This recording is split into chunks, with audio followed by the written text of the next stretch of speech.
Oh, we live. Oh, Oh, we live. oh, we are live, Brother Mark. Another Thursday, episode number 2. When the lights go out. I don't know if I don't. A lot of people told me they love this one.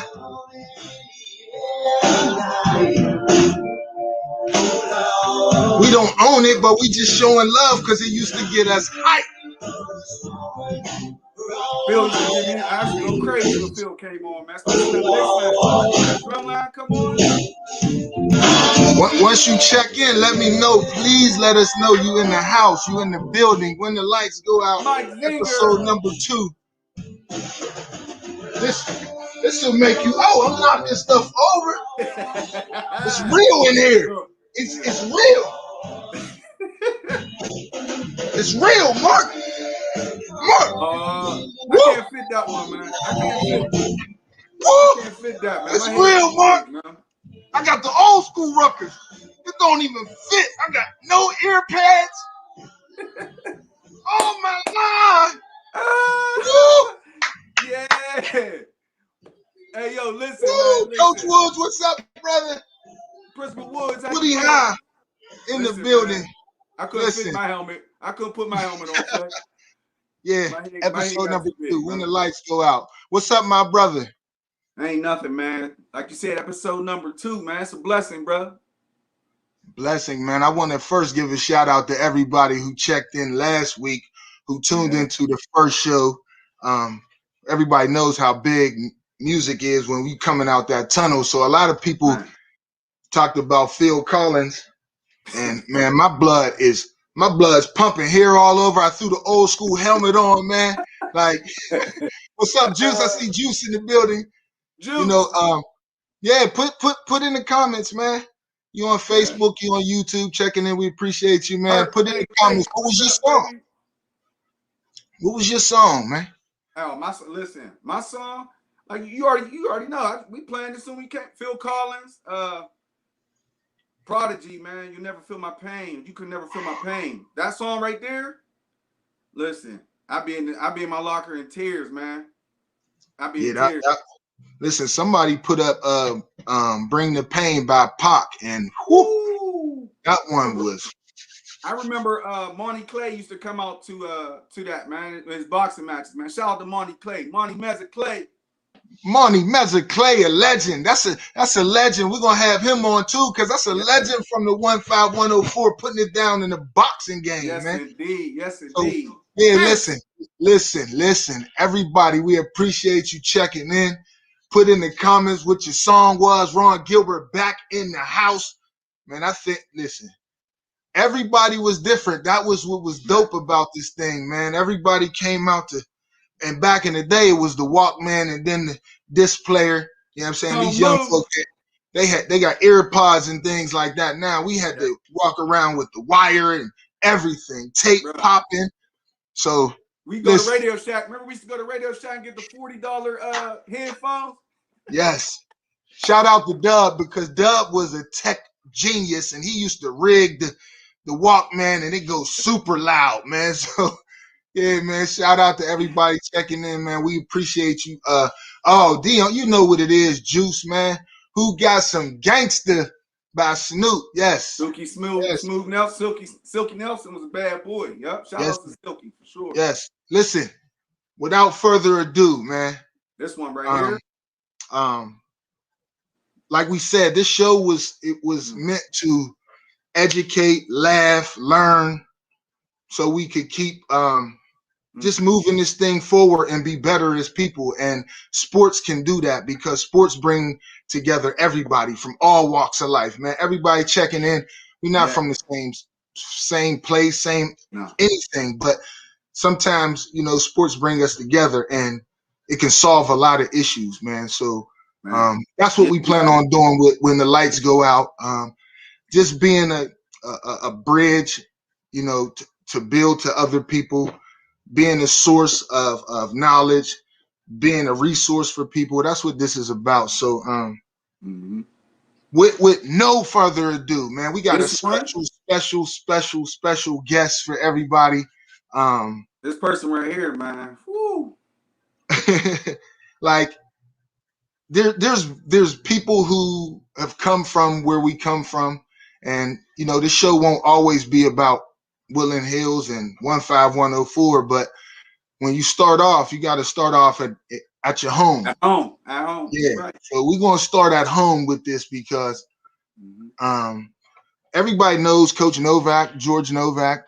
Everybody knows the guys who make it to the NFL. Everybody knows a lot of people who've come out of this program.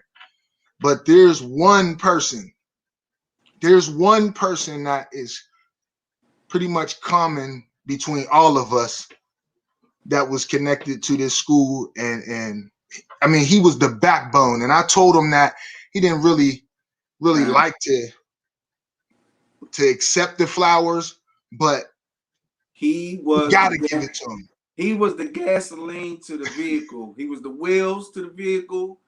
He was the computer. He was everything, man. I mean, he's the reason why when the fourth quarter came, boys still looked like they was just coming out of the locker room at the beginning of the game. Yes. So if y'all don't know who that is by now, then I don't know what to tell you. But Fletch, go ahead, man. I'll let you go and introduce him. Now listen, I and we'll get into it a little bit more in depth when he comes on. But before he does, I just want to thank him. We appreciate him. Everybody appreciates him. If you've been connected to him, if you've been touched by him, his words, his wisdom, his taping jobs, his fix your shoulder job, your hips out of place, you need a new hip, Melvin. Anything is wrong with you, man. Right. This man will put you back together so you can play your sport. And without further ado, our favorite, our backbone of Woodland Hills, Coach D. Coach D. Thank you. What's up, Coach D? Thank you. Thanks for having me. It's an honor and a pleasure. Yo, listen, honor and pleasure. Coach D, my blood's boiling. I got the chills on my arms. I mean, like we were listening to the song as the show started, and I was saying about us being in our little hallway, hitting to achieve you must endure sign, and you just getting everybody pumped. And I remember the tape, the little fanny pack of tape you used to carry around your waist, like. It was like your little holster. Like it was a pistol. This little holster, man. So, yeah. Oh, you had to have your tools, yeah. So listen, Coach D, we love you. We thank you. We appreciate you. Like everybody, Billy D checking in saying he ready to go run some 40s. Billy D. Yeah. Yeah. So listen, Coach, I know you're not big because you do things you've done from the kindness of your heart, but that's why this platform was created, to thank people like yourself, to just continuously throw praise on you and let you know from the bottom of our heart how much you really meant to us. I mean, because there's a lot of, and I'll say men, but there's a lot of female athletes who walk through that building who you fixed up, taped, gave advice to. So there is thousands of kids, literally thousands of kids who you have touched. And from everybody, I'm just going to say thank you. I'm going to really say thank you from the bottom of our heart because we appreciate you, Coach. Well, I'm going to say you're welcome. And truly, the pleasure was mine. Truly. I enjoyed my time at Woodland Hills more than I can ever tell you. It was just wonderful times. I never, ever said I'm going to work. I said I'm going to school. I'm going to practice. I'm going to the weight room. It was never work. It was, I worked hard at it, but it wasn't work to me because I really enjoyed it. I loved it. Mark, I was fortunate to be surrounded by great kids, great people, great coaches, great doctors, other trainers, therapists. You know, all those guys rolled in. They made it a wonderful thing. The best years of my life, without a doubt. The most rewarding. You know, please, I loved it like you guys did, you know? I love coming out of that tunnel. You know, I got thousands of stories that, Yeah. before, after, whatever. But that was magic time for me. Magic. He- It was Mark, great. please, Mark, please, please. I know, I know what he meant to you because we've spoken thousands of times. But please let the people know, like, what he really meant to you and to our man, program. man, where do I start, man? But we were talking in the back, and I was just telling him as a sophomore, I was 105 pounds as a sophomore, and I was so small, Nova wouldn't let me hit up with nobody, so he had me in the back. I mean, had me on the other side of the field with Scotty. Shout out to Scott Henderson, the kicker. The kickers. My man, Scoot. So, You was hitting with the kickers. Hold so being a small guy like that, man, Coach D, I'll never forget. He comes over to me and he can see that I'm upset, man. But he put me in a different mind frame and instilled some confidence in me that lasted forever, man. And as I grew and got older and came back home, he used to always tell the story how he had this 105-pound sophomore that grew to be a 205-pound junior in college. So I could go all night. We could sit with Coach D for 10 episodes and explain the things that he's done for just for us. And but Coach D'Amico, man, I remember I got hurt. I got hurt my freshman or sophomore year. I didn't even talk to my trainers. I called home. I need to talk to Coach D. Let me talk to Coach D and see if they know what they talking about. Cause I know I don't have 6 weeks to sit out. I got to talk to Coach D. I only missed 2 weeks just from what he told me to do. So I love you, Coach D, man. I appreciate you. You have a beautiful family. I'm just ecstatic that we sitting here with you, man. We give you your flowers while you're here, man. I don't think you're going anywhere anytime soon because you look like you still in your 30s and 40s, man. So, well past that. We love you, man. We love you, and thank you for all you've done for us, man. Thank you. I love you guys. I love all of those guys. Hey, Coach, I'll tell you this. I mean, some people may know a little bit about my story. They may not. But I was able to start as a sophomore, and I was only 14 years old, and I spent a lot of time. I mean, listen, there's no doubt about it. My career was filled with injuries. My body was beat down from shoulders, necks, knees, feet. Yeah. Coach D used to do miracles on my ankles. Like my ankles just would fall apart. But that sitting on his training table and being able to talk to him. Mm-hmm. We know a lot of people, and we will go further into mental health and mental illness on this show as well. But we know a lot of people who deal with a lot of things. And if you have somebody you can sit and talk to, like I played 3 sports. I played football, and then I would go to basketball, and then I ran track. And the consistent thing about that was my ankles were always being taped by only Coach D. He has student trainers and everything all in it. Nope, you can't touch my ankles. Nope, I'm sorry. Only Coach D. So I sat at his table a whole lot and got a whole lot of wisdom and advice, like a whole lot of other people. Like Coach D, you like the things you taught us. I went to college, knew how to power lift and clean, and my whole freshman class, other than 2 other people, had no idea what was going on. Right. And like that little bit of knowledge and wisdom that you instilled on us is why I was able to play as a freshman. Was why I was able to know the game of football, because you were more than just the athletic trainer. You were the therapist, the clinician, the father away from home, all of these wrapped up in one. So, I mean, like Mark said, we'll go on and on and on and on for days, but we just want to thank you. We appreciate you. We love you. There's been nobody else like you. I mean, there's nobody like Coach D. It's time to hit them steps after a hard practice, and you running the Woodland Hill steps in cleats. Hey, but what was the thing? Hey, Coach D, what was the thing? This is what I'm sure all the football players want to know. Well, we know, but we just want to hear it one time. What's the saying that you used to make us say when we get to the top of the steps? And it echoed over the whole valley. Oh, well, we would get up there and I would blow the whistle, quiet you down, and scream, "Who are we?" And you guys would say, "Wolverines." And I would say, "What? What? Wolverines? Who? Wolverines? Who?" And then I'd say, "What do we got? Pride. What? Pride. Pride. What? Pride. What? Pride." And then we'd blow the whistle. Down the steps we came. And some of those guys, I remember flying Angie hopping over the top of the railing. When that railing, that was before the renovation. That was like 6 foot, dropped by like a plyometric. He was unbelievable. He ran more faster than anybody.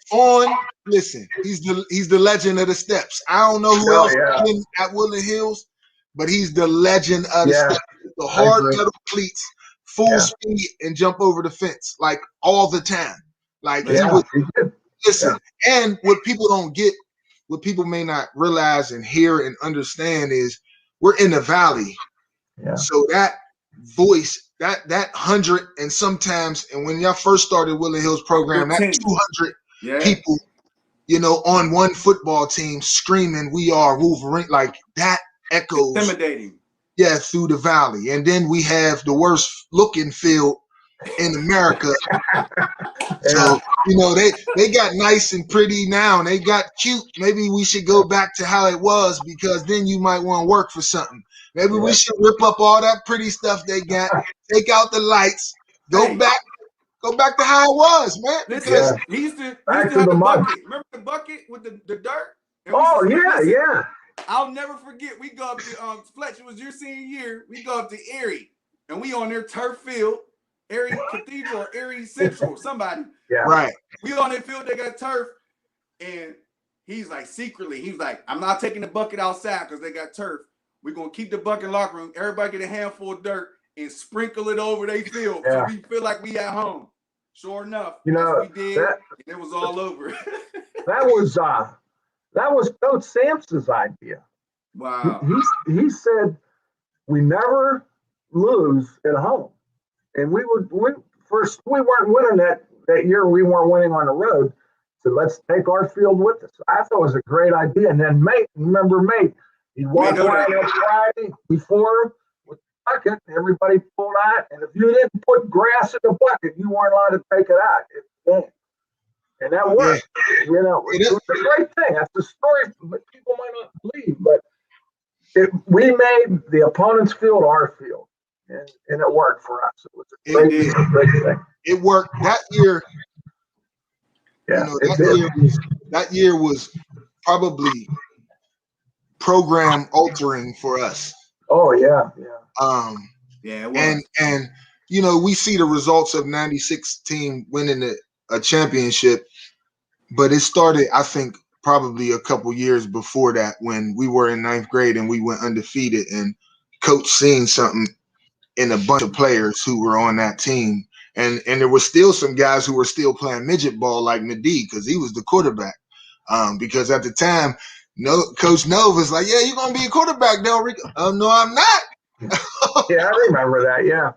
No, I'm not. So, you know, that feeling of bringing our field wherever we went, that feeling of, and, you know, shout out to Joe Sperduto and his family and his mom. Yeah, what a year. Yeah. That year, you know, that year, it was a roller coaster ride. We were out for the first 4 weeks. Yeah.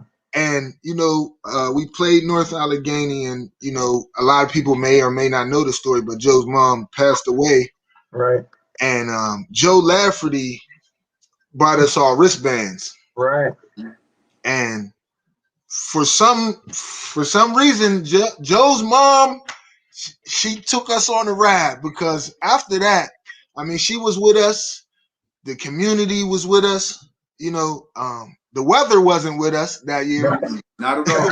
But the community was with us, and with people like Coach D, who are consistent, even at 1-3, even when it seemed like everything was just, our season was over. I'm like, oh man, senior year, this is bad. This is gonna go down like one of the worst in Woody High history.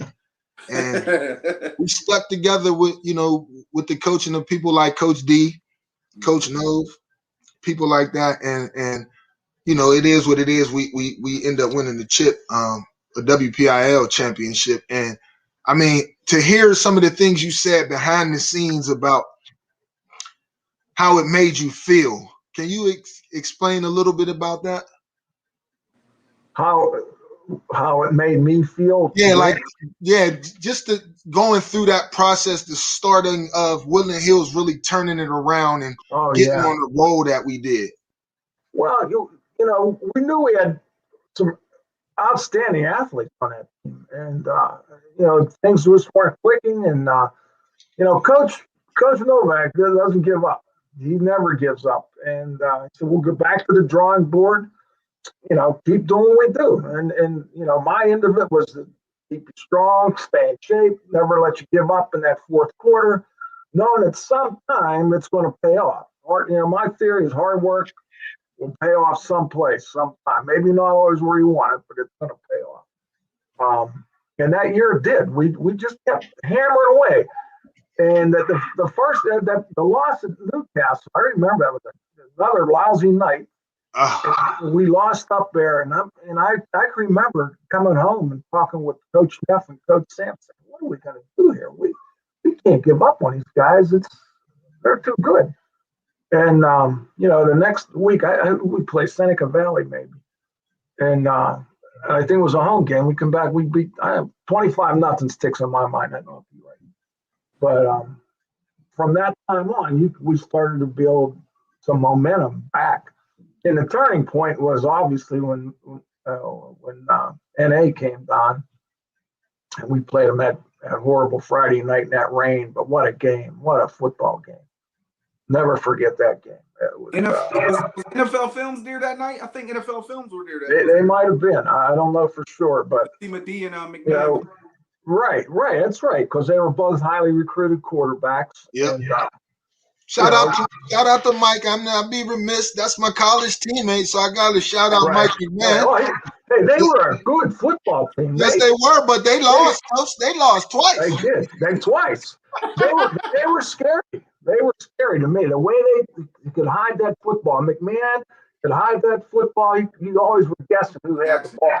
Now listen, they were loaded. Yeah, talent wise. I mean, they had Ryan Tolhurst and Brinkley, and one's the 200 state champion, and one other one's the 400 state champion. Yeah, they had an awesome backfield. Yeah. Not as good as the Smurfs, but shout out to the Smurfs. Shout out to Farm E, man. Yeah. They were some poodles. Yeah, and Hess, man, he might have been King Smurf, man. Right. Yes, I mean, and it, you know, it was me that and looking all crazy because everybody else all little. Yeah. There's a couple times Hess, and everybody know Raymond Hester. He scores a touchdown, and I go and grab him, and he looks like a little kid in my arms. Yeah, he wasn't real tall. Yeah. Yeah. So those were amazing times. To ask Mark as well, like, I know you were around, you know, you grew up in the community as well. We grew up in the same community. Right. But what were some of the things that you took away from those older teams when we started to win? What were some of the things that y'all maybe talked about in y'all locker rooms and on y'all teams that y'all may have learned a couple years earlier from watching our squads play? Oh, man. Well, the first thing was how close y'all guys were and how you treated each other. You know, no one was in competition with each other. You know, and it's just the ultimate leadership, man. I grew up with a lot of you guys, so a lot of you guys, you know, were superheroes to me even before we played together. You know what I mean? Up in high school, but it was just how y'all guys played together, your work ethic, how you guys, you know, Medee, Khalid Johnson, shout out to Big Khalid. Yeah. You know, those guys worked hard in the gym, man, and you know, it was just work ethic, unity. It was huge, man. It took us, you know, when I became a senior, it was me, Lusaka, Tutu, Joe Taylor, Rhett Butler, Tony Arfrio. There was a few of us that. Oh, hey, that's when y'all broke out the all white uniforms. Yeah, huh? we the first. And y'all blew it in the all white uniforms. Hey, ho. See, the thing is, like, this what happened.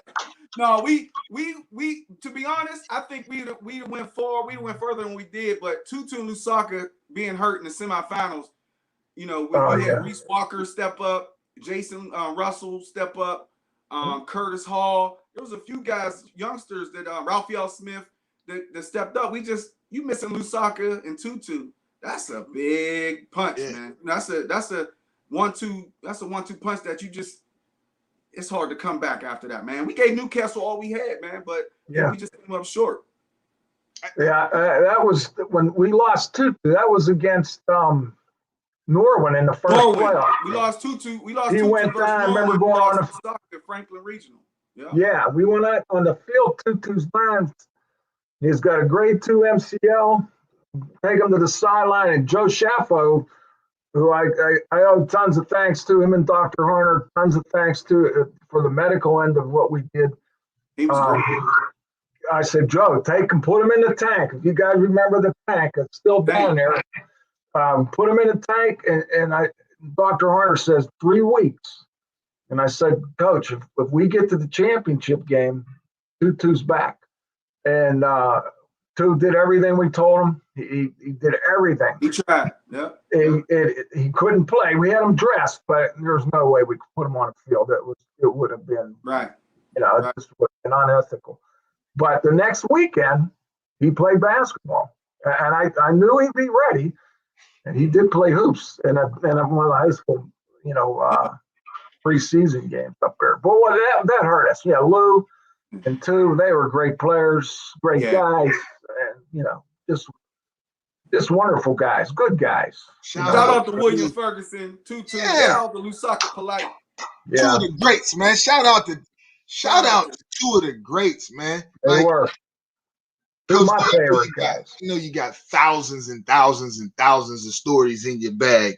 I do. But we'll say, what's up, MB, brother Nicholas Brown checking in. That's one of the Penn Hills brothers who out there. That's one of my guys who we became close after school and everything like that. So what's up? Everybody checking in. We appreciate the comments. Man, show your love for Coach D. We giving flowers. If you've been connected to the program any way, shape, form, if you connected to him at all, man, just show your appreciation, show your love, because Coach D has taken body parts and put body parts back together so we could further our careers, our education,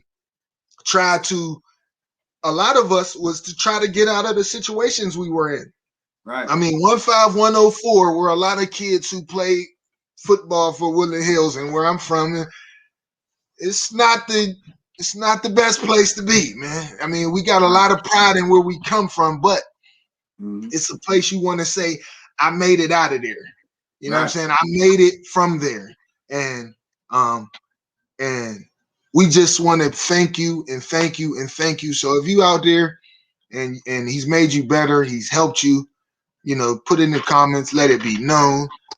When the lights go out, it's a platform where we're going to have people like Coach D'Amico who have touched us in certain ways, who can also give our listeners, young people.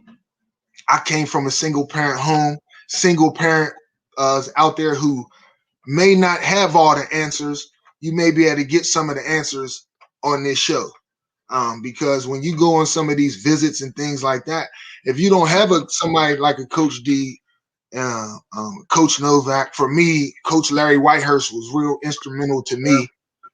If you don't have people like that, then you could make awful decisions that will carry on throughout your life. But if you have the right people helping you, they're kind of a cheat code, and they will help you get to where it is you want to go. So I want to continue to say thank you, and thank you, Coach D, because there's a lot of things we remember, but over the years, there's so many things that you forget.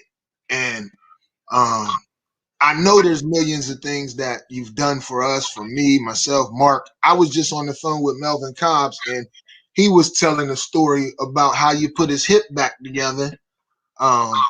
So all of us, man, all of us have been affected by you in some way, shape, or form. What's up, D? I appreciate you, man. Yeah, we shouted you out for the great work you and your family doing with Little D. Little D is #1 wrestler in the nation, 12 years old. Beast. 125. Beast, man. Listen, so when you got positive people and people around you, like we talking about Coach D'Amico, and then DJ checks in, and you got positive people around you who really want to see you succeed, man. You know, sky's the limit. You could do anything. So like I said, Coach, you just want to continue while we got you on to just say thank you, man. Thank you, because we really appreciate you. What's up, Iwani? Thanks for checking in. I'm seeing so many different alumni. I seen Kareem Dutrail. Yeah, I see. I'm not savvy on all this tech stuff. No, it's going if my daughter was there, I probably wouldn't have got hooked up with you. But I see the guys coming up on there. Iron chips. Yeah. I was waiting for somebody to say it. Yeah. I was waiting. It only took 30 minutes, Woody High. Come on, man. What's going on, man? Y'all heard that saying 50 million times. Iron Men and wooden ships, man. Come on. I stole that from Coach Siffer, who was one of my high school coaches. God rest his soul. He was just an unbelievably tough guy. You talk about tough, playing in the mud, playing in dust, and he just loved the physicality of football. And he would tell you when things got bad, we need Iron Men and wooden ships. And that's the kind of guy he was. He played in the press. They called him the blind bull.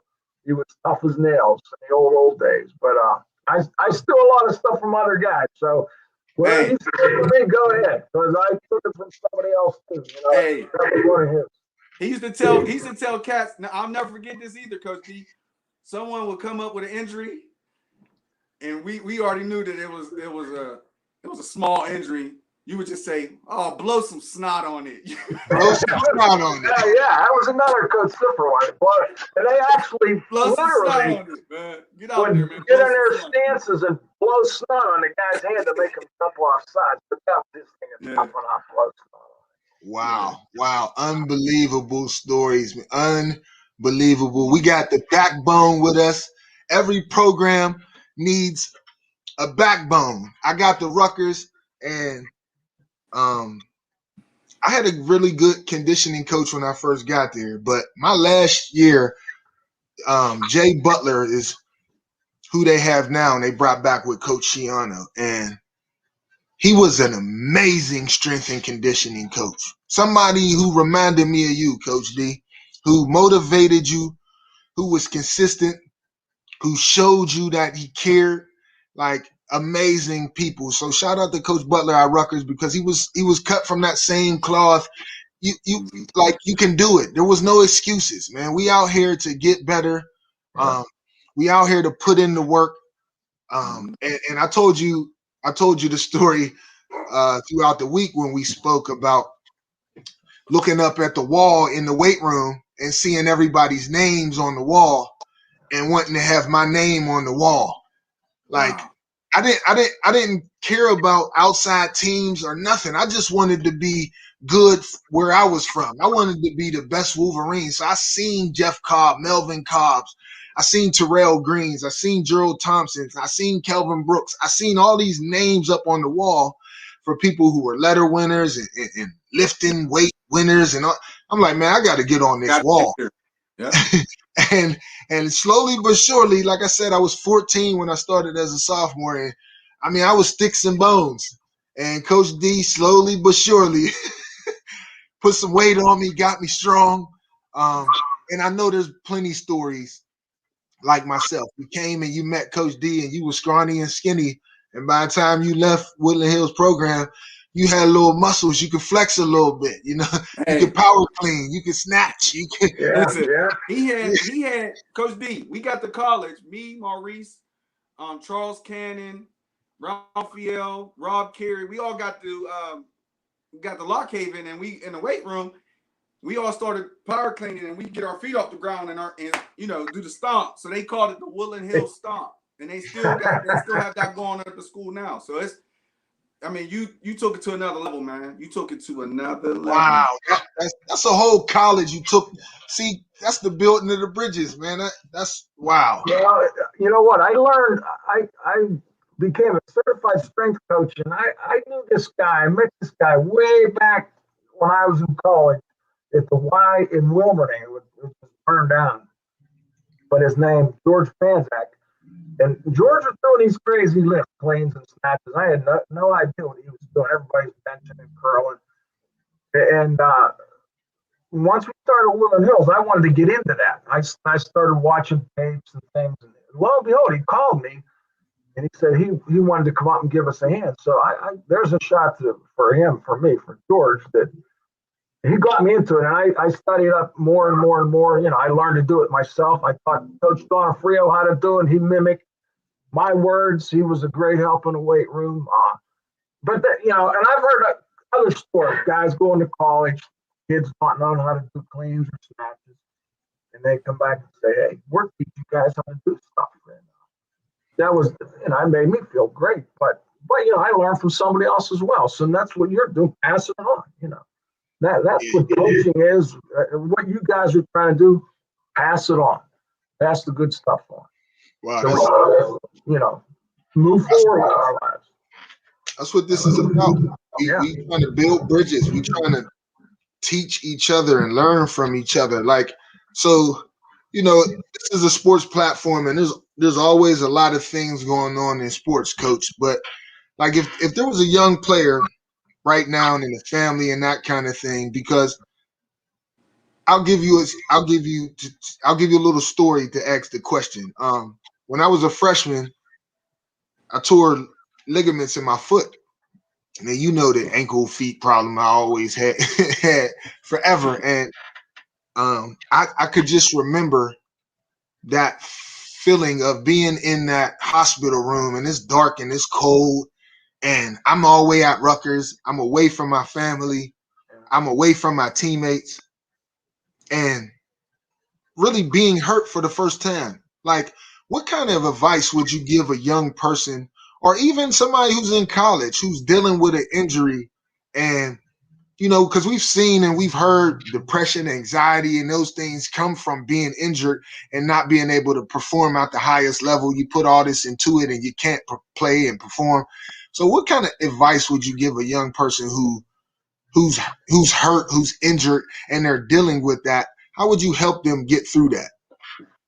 Well, there's number one thing is I would tell them to rely on the people that they count on the most, would be their family, to support them. I am I'm not going to use any names, but I had a guy at Woodland Hills who tore his ACL at the end of in the playoffs, and it was his junior year, and Dr. Harner did surgery, got him surgery, and he went to Joe Shaffo for therapy, but he became depressed because he thought it was like a grade 1 ankle sprain that he was going to jump right back. And he went in the hole. And I remember talking with his mother. He said, you got to do something, help this kid out. So my advice, after surgery, I've had surgeries, and you want to get up and go, but you can't. You got to stay with the program. These people that are in charge, they know what they're talking about. And, it starts off with something very simple, like for him, you got to do a heel slide. Heels, you got to do a quad set. You got to do a straight leg race. I want to go out and run. Well, you can't do that yet. You got to start and listen to what they're telling you. Be patient. Believe in yourself. You got to have patience. You got to trust the people that are working with you, and trust yourself that you're going to get better, and be determined. I'm telling you this. I told him I had back surgery. I tore a disc, L2, L3, shot my leg down. My left leg was just shot. I'm in a hospital after surgery thinking, what, I'm used to pushing guys around and getting them ready to go. And I'm saying the same thing to myself, that stay with the program, and I'm back, I came back and I'm an old guy. So a young athlete, not to get disgusted, don't get frustrated. Stay with look for just little tiny improvements. Whatever, smallest improvement, that's how you build up. It's when we used to, you're talking about the mental health aspect. We would teach, one of my favorite things in health was teach mental health, and set your goals so they're reachable. Okay, make it reachable. Okay, today all I want to do is make my knee straight. Okay, that's a big deal after an ACL injury. That's all I want to do is get my legs straight. I'm not thinking about running 40s or doing those kind. Just small goals that you can reach. And once you reach that little small goal, you set another one and another one. And next thing you know, you're rolling along. But you got to be patient. You got to stick with the program. You can't give up. You just can't. It's a setback. Never let up. Yeah, my other great quote is no sin falling down, the sin's not getting back up. So you got to take those little steps and you'll get back on your feet. Don't give up. You're getting game from the free. OG Coach D, man. Listen. It's free. It's free. Listen, he just told us 69 years old. He was just out today working out. What was you doing today? What's your excuse? What was you doing today, man? Like, he done put you back together probably in the 90s and the 2000s. What you doing, man? Like, so hey, listen, we giving flowers to Coach D. We thanking Coach D. Like Kareem just said, man, it's a great day to be a Wolverine. Oh, yeah. Coach D's voice just do something to you, man. If it don't do something to you, you wasn't no Wolverine then, man. I don't know what to tell you. You had an awful high school career then, man. Kareem come back from a big injury. The championship game his senior year, I remember him and Stevie B. Dr. Harder said, I want to see those guys at the office. Okay, get on and put them in the clothes, get on and see them. And he says, the Buck, and he had a pretty badly bruised shoulder. And I made a pad for him, and he we kept him out of contact. He said, I don't care what he says, I'm playing. I said, he's going to let you play, relax. And behold, he did, and we that was again, we early able to play him because I believe that was a central game. We blew him out right off the bat, and but yeah, he went through all that. Yes, and a lot of guys, and it's patience, and your patience, but it helps to push a little bit. But you got to know there's a fine line between gaining strength and gaining say mobility and re-injuring yourself, and that was a fine line that I always had to worry about. Like talking about 2-2 and getting them ready to play in that third game or that third week. I don't want to hurt anybody, but you want to push them to where they're going to get better. Listen, I just put up on the screen one of my college teammates. You see, he had 22 surgeries. I see that. Okay, his story is unbelievable. So somebody who went through like that, relentless pursuit, resilience, and sweat equity. I mean, listen, you go through 22 times, like you said, he stood up every time. So shout out to Mike Bell, my former teammate at the greatest university in the world, Rutgers University. Yeah. Wow. But we're giving flowers to Coach D. Myself, Marcus, we talked about this, about who really should be our first guest. And there was nobody more authentic and nobody true to a lot of people more than you. I mean, we're gonna do our best to get Coach on here one day, but sometimes the backbone, the foundation, it gets forgotten about. You know what I'm saying? It's holding the house up. And when the tornado comes and it's still holding the house up, we go and check on all the little amenities and things like that. But the foundation is what really is still here. So, Coach D, you've been the foundation for a lot of us for a long time. You've instilled a lot of stuff in us, a lot of gems, a lot of info. that sweat equity that my teammate from Rutgers talked about, that you definitely instilled that in us. Like those sessions, and I told you this on the phone, when I seen the changeover, because as a sophomore, we were pretty good. We relied heavily on Melvin the Cannonball Cobbs. So if he needed it, I mean, we'll get at that at a later date. But like, I remember when it changed over, the sprints after practice, they weren't sprints to I'm just trying to get done. We were actually in competition with each other.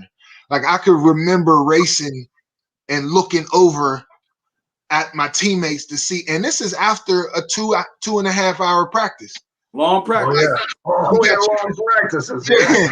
Yeah. And if you remember Wednesdays at Woody High, if anybody in the 90s, and I can't speak for the 2000s, but y'all probably carried it on a little bit longer, those Wednesday practices were more physical than Friday night games. Oh, for sure, yeah. Like physical, like you running against Melvin all the time, and you go back to Gerald and Craig. Yeah. Like, so that changeover is what I seen. And when we became seniors, it was just like ingrained in us to continue to work hard. Just continue to work hard. And then we had a quarterback in McD, Williams. Shout out to Mad QB. That's my guy. He knew how to work. He started calling us in on Sundays. And we like, Sundays? Like, you kidding me? Sunday at the Wolverine? Yes. And that's when, little did people know, that's when we started to really go on our roll as well. When we started coming to the Wolverine on that extra day, just throwing the ball around, just talking. And like Mark said, we genuinely liked each other. Right. Like there was a lot going on in the neighborhoods and all that, but we genuinely, that team, we genuinely liked each other. We liked being around each other. I love to see, I was the big name, but I love to see Toodles shine. I love to see Eric shine. I love to see Fawn shine, because I felt like I'm going to get mine. Like my teammates shining with me, that was the best thing in the world. So that kind of changeover were, because the year before that, oh my goodness, we have no idea what the seniors and junior class was, or sophomore and junior class was going through. Like it was a lot of tension going on behind the scenes. So when we became seniors, all that tension was gone, and we were able to grow and support each other and really learn how to play this game together. And you at the end of practices were so big, Coach. So again, we just want to continue to give you flowers and thank you and thank you and thank you. And shout out to your daughter, because Jen helped us get. Yeah, I started pressing buttons. I don't know what to do now. Try this one. Okay. She's doing amazing things. Jen is doing amazing things in the school district as well. She's carrying the torch, I would say, for you, Coach. She's an amazing person. You've done a great job with her as well. So salute to you, Jen. She's her own girl. She's done great things. I hear great things about her. She's carrying on. My other daughter is a teacher as well, and bought into what I try to steer him toward, the educational area, and that's where you make changes. You change the world. You change kids' lives. So what could be more important than that? You don't make a lot of money, but you change lives, and that's that. The intangibles are so great.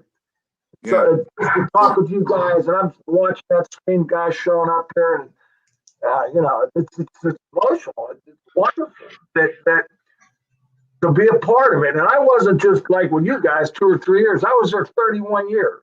And then I had 10 years before that at Turtle Creek. And we had a lot of rough times there, but we reached the same thing. We ran the same steps, ran the sprints. But we were fortunate with Woodland Hills. We had a great bunch of people to work with, great kids, so much talent. It was, just unbelievable. It wasn't just us that believed in you.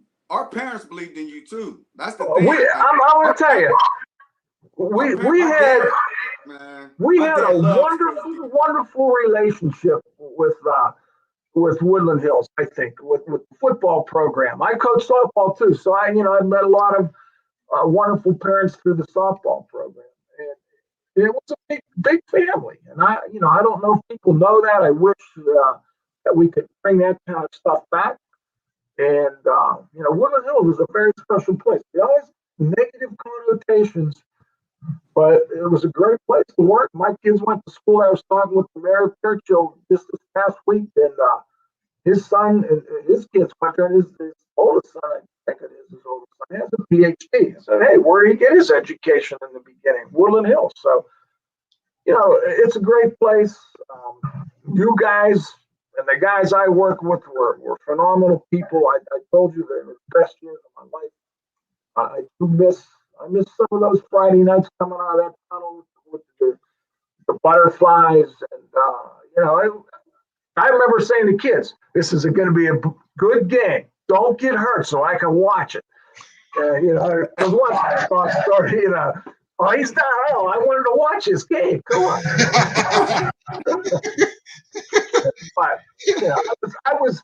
I'd say I'm not just a trainer. I was in the weight room from January or December when we started. Every year. So I had a lot invested in that. But yes, that's what I wanted. That's what I wanted. Listen, that's why you here, Coach. Man, listen, that is why you are here, because even that, the 31 years plus 10 more before that, and just the countless hours, just the countless. And I, like you said, something that I hold on to about, if you can't give it your all, don't even be involved. So Right. like a lot of times I'll get asked, well, why can't you coach? Why don't you coach? I could coach, but I'm only gonna come to practice probably game day. Yeah. Like I'm showing up on game day. You wonder why you didn't get better, because Coach Fletch is not here at all. Yeah. So, but it At was the least you same honest, thing. bro. No, it was the same thing with teaching. Like I got to a point in teaching where I had to step back, because like I'm not giving myself a chance, and then more importantly, I'm not helping these kids. So I had to go out of it and find another route to help the young people. So that's part of when the lights go out. Like we all have the lights cut on us in some way, shape, or form, whether it's sports, whether it's your job, whatever it may be. And at some point, those lights might go off. And over the last year, we've seen it with this pandemic thing and people losing everything. Yeah. Yeah. Everything. So we have to, and I tell young players, you have to be more than a football player. You have to be more than a basketball player, because someday that's going to come to an end. And I don't want you to struggle through certain things like Cousin Fletch did. I want you to already be prepared for when the lights go out. Like preparing yourself the day you step foot on campus at your college or whatever it is, preparing that one day this might be over. Well, the thing is that what they have to realize too, man, is it's more likely it's going to be over. It's not going to last forever. Only a select few make it through the cracks to play in the NFL, or even go on to coach at a big school, or even just get a coaching job. So it's just it's going to end one day, and when it ends, you got to have some skills, man. That's the thing. I tell the youth these days is, listen. I put all my eggs in one basket. I thought that I had the work ethic, I had the talent. I knew I was going to go. If I wouldn't have got injured, I might have had a good chance of going. But when I came back home, I didn't have any skills. Lockhaven, I'm not talking about my school, but I didn't learn anything other than, I had good grades, but I knew how to catch touchdowns and play football. So, you got young fellas, you have to find other things that you have interest in and you wouldn't mind doing and you enjoy doing, because life is hard when you come home after ball, man. It's like I told Delrico, we talked about it before. I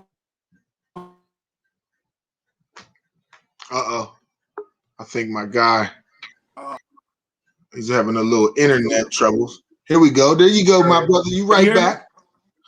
But it's like coming home from war, man. It's like you coming home from war, and then a lot of times you're in shock. You don't know what to do with yourself. You don't have any skills. I didn't know. I couldn't even interview for a job. So it's just you have to find things that you're interested in, that you're good at, and go full force, man. It's going to end one day, so you have to have something to fall back on for sure. Mm-hmm. Yep. That's why I think that was part of the reason why I started Infinite Mind and Body. It's my mentor counseling and life coaching service, because a lot of us do go off to schools, and the schools will milk you for everything you got. And then, like I still got 2 broken fingers. And I know now at the age that I'm at that I didn't take everything away from Rutgers that I should have. And I'm not the only one. A lot of us go to a school based on I could catch touchdowns, I could tackle, I could block, I could throw the ball. And if you don't have people who've already walked that path and know the right questions to ask coaches and universities, they'll let you just slide through the crack. He don't really want a great education. So we'll give him the bare minimum and let him slide out. If he make it, he make it. If he don't, he don't. We know a lot of people who went off to college and don't even have the college degree to show for going to college. Yeah. So in that, we need to, if you need help making a decision or knowing people or having people around you who can help with that transition and that process, man, reach out to us. This is a platform for it. Because I came from a single parent home, and I would have loved to have a resource to talk to. I would have loved to have more than just my coach, because my coaches, he got 50 million things going on as well.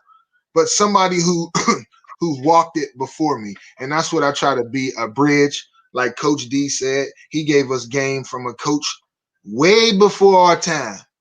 But we took it and we used it and we ran with it, and it motivated us. So there's bridges being built. So this is another bridge. This is another platform.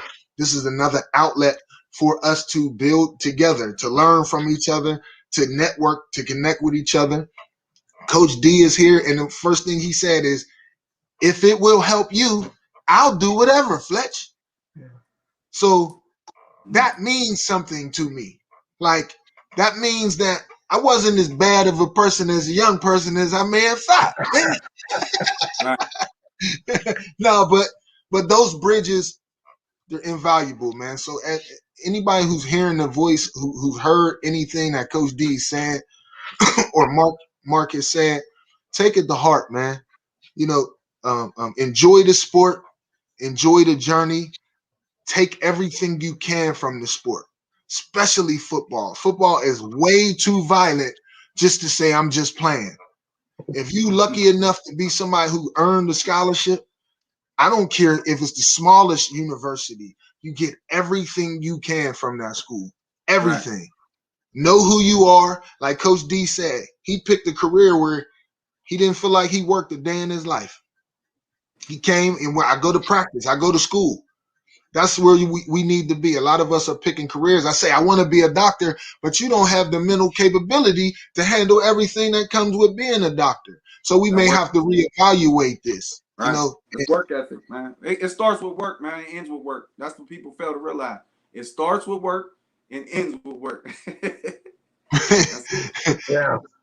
Hard work will pay off someplace. Maybe not where you think or where you want, but eventually the ability to work hard and to push yourself will pay off. It will definitely pay. Again, it might not be where you want, maybe not on the field, but somewhere in your life. What was our other great? I said it to my wife today. She said, I don't know if I feel like doing it. I went like this, fourth quarter. And she looked at me and said, I'm not one of the players. That fourth quarter. He hit his wife in the fourth quarter. Coach is a legend. I still say it to my daughters. I say it to myself. Hey, fourth quarter. And my big thing is, during the season, we had, if we were lucky, we went all the way when you guys were playing like 13 fourth quarters. But you might run in the fourth quarter in real life 13 times in a half hour. You don't know. So You got to, and if you work hard And it's on the field, on the court, wherever you choose to do it. And you learn to work hard. And you have, like we said, Marcus, the work ethic. We don't have enough of that anymore. Mm. And when things go bad, you'll know how to work your way through it. Right. Because you'll work hard. You'll just continue to work hard, and good things will happen somewhere for you and your family and the people you're worried about. You know? That's the point. It'll pay off somewhere. We live in a microwave society now that we think that because I went and put up 225 today, that now I'm about to be a 5-star All-American. Like this generation needs to learn that, but it's up to us. It's up to me and Mark. Now, Coach D, you passed it off to us. Now it's up to us to get the young people to understand it in their way. Listen, this culture is not the same as it used to be. You can't just go screaming at a kid and tell them do this, that, and the third. Number one, you got it. They're gonna ask you why. So you better be able to answer a question why. So if you don't have a why, you lost the kid from the door. I agree 100%. You gotta know why. You gotta know why you're doing. Why am I doing this? Well, I'm gonna explain it to you. Right. But I can remember. I don't know if I said it to you guys, but as time went by, I would say, I'm going to scientifically torture you. And they'd laugh. I say, yeah, I explain, well, I'm running a 3 rest, 1 work. Give me 6 seconds, kill yourself. I'm like, you rest for 18. It's what football's based on, the ATP anaerobic system. I try to explain it because it was a why. And if you know why, you're maybe a little more willing to work a little harder at it. So you're right. You got to know why. You can't say, because I said so. That's just not enough. Yeah, that's yeah, my dad could say that, or my grandfather. Yeah, I said so. Take one of them to the dome and get to running, man. You know how many times, if there was phones back in the day, there'd be no coaches. There'd be no coaches on the field. It'd just be a team and no coaches, man, because everybody got grabbed by the face mask. Everybody got bopped in the head. Like, that's what came with it. But I seen Ron says, we have to be the example for these young kids. This generation has lost the core values.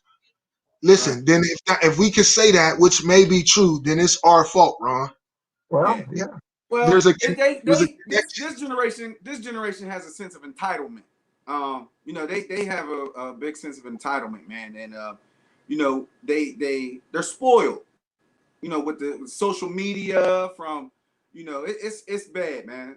What they're going through right now. It's a different ball game for sure. So, like you said, Fletch, it's definitely up to us to change the culture. Not really change the culture, but just to bring back some of these old values and the old culture, man. Just to bring it back, and that's what we've been trying to reach out to the school, over the years. Just let us come back and let us give us our knowledge back, man. We want to just spill the knowledge that we had and the Coach D stories and stuff like that, man. It's detrimental. It's big, man. Because if we don't get that back, I don't think we'll ever be successful. And I think that's what the big thing is missing, man. We live in an area, Woodland Hills, and we know all the challenges that come with it. I used to call it up top and down bottom. And a lot of us was from down bottom, and the school was up top of the hill. And down bottom came with certain challenges, man. And I think to reach those kids, Woodland Hills has to reach outside the box. They got to go outside the box. You can't go the ordinary way of saving our kids. You need to get people who really been out there and affected and have done some things and been hurt by what has come into 15104 in certain places to change some of these kids. Because nowadays, if they don't see themselves in you, they're not even listening to you. Listen, that's it. If they can't relate, that's the thing. If they can't relate, they're not going to listen. They're not going to. They're not going to deal with it. They're not. And I don't want to make this show go turn left and get all somber because we could get real serious. We could get real serious, but we got our guy on, Coach D, and we're only gonna have him on for a few more minutes. And we actually over, but I just don't want to let you go, Coach. I enjoy. This has been wonderful, really. I really enjoy this. I'm very thankful that reaching out to you, we were able to have this conversation and to say thank you. Um, there's a lot of wealth of knowledge that you still have, and now that I got your number, and if content, oh yes, you will hear from me. There's no doubt, no doubt about it. There's a lot of things going on in this world. I just want our players to be smarter, our athletes to be smarter. Back in the Berg, Aaron Donald is dealing with some issues right now for making what looks like a stupid decision. Number one, he's got way too much money. We need to spread this to young people. Like Miles Sanders, stay out of after hours clubs, please. Like, Aaron's the best defensive player in the NFL. No, you from LA, man. Control the narrative. You know what I'm saying? Our players you one of the best, man. We don't want to see you fall victim to something stupid, man. So from now on, all these players who were commenting, give some game to some young players. Talk to them. You may be doing whatever you're doing as your profession, but you walk this walk. So give up the game, give up the knowledge, school some young people. I know Kareem's in a profession where he gets to sit down and talk with people and rap with people and give real game. Shout out to Reem. There's a lot of people, whatever you doing, whatever profession it is you doing, our people need you. So if you got advice, if you've been through it and you can help people, reach out, build a bridge with other people, because that's what Coach did with us. And we want to continue to thank you. We appreciate you, Coach. Thank you for just spending an hour with us. This has been like fulfilling to the heart and soul. Sharing some of the old stories. I wish we could have played on that turf, at that new turf that they got in the arena. Now I would have had 6,000 yards in one game. You know what? You guys played in that grass, that the mud. We played in mud. Big crown. You talk about running downhill. We were running downhill a lot of times. Mate, I watched Mate do magic with that field, man. Mate, he used to spray paint green out there a lot of times to make it look a little better. Like we had grass. There was no grass in that field, man. He was doing hair replacement jobs before the barbers was doing it. Man.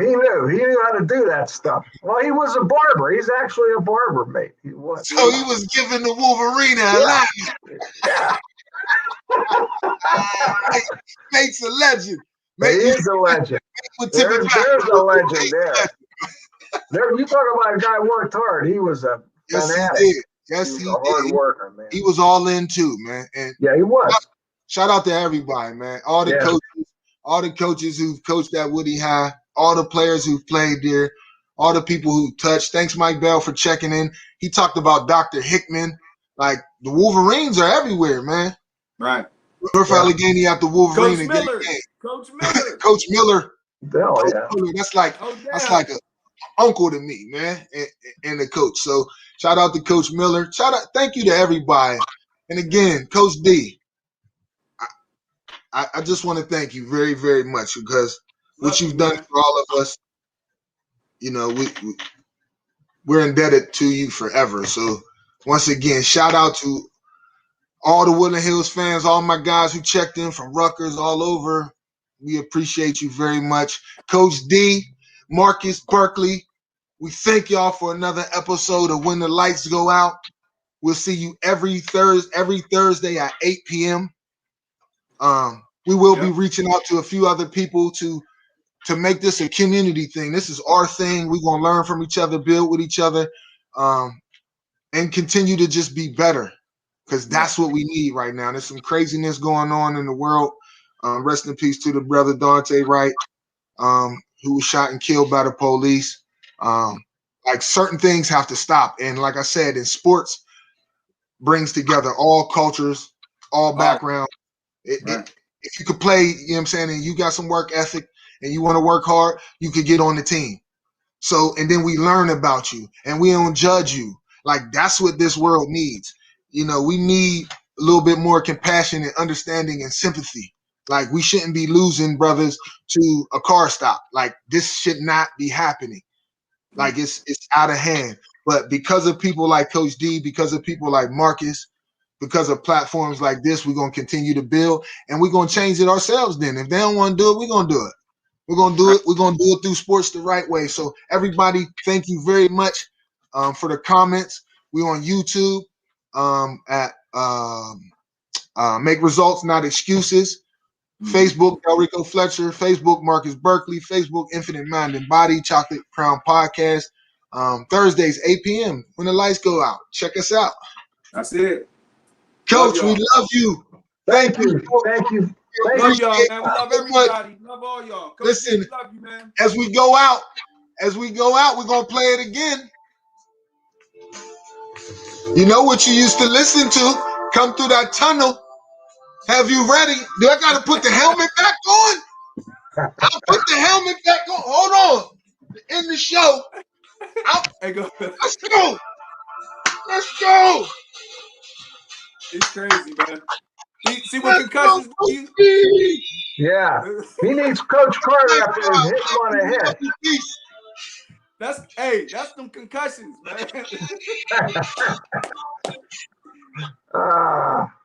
Love everybody. Love you guys. Thanks, guys.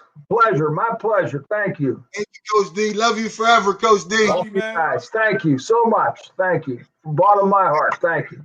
Every Thursday, 8 p.m. Check us out.